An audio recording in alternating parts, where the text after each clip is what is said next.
Hi friends, இங்கே பாருங்கள், இது ஒரு தெரு தான். இந்த தெருவில் வீடுகள் தான் அந்த காலத்தில் இருக்கும். இப்போ நிறைய கடைகள் வந்துருச்சு.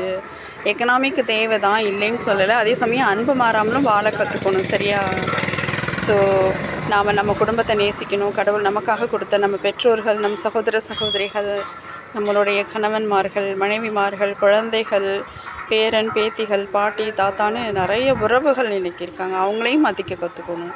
அவங்களுக்காகவும் டைம் ஸ்பெண்ட் பண்ண கற்றுக்கணும், இன்ஷா அல்லாஹ். ஓகே. ஸோ எதையும் இறைவன் தந்த விஷயங்களை நாம் பொக்கிஷமாக பாதுகாக்கும்போது கண்டிப்பாக நமக்கு ஒரு மேன்மையான ஒரு நல்ல லைஃப் இந்த உலகத்தில் நமக்கு கிடைக்கும். இந்த உலகத்தில் நாம் நல்லா சந்தோஷமாக இருந்த நேரங்கள் இருக்குது.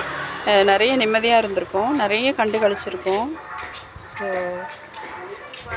அதனால் சந்தோஷமாக இருங்க, ஹாப்பியாக இருங்க, ஒற்றுமையாக இருங்க.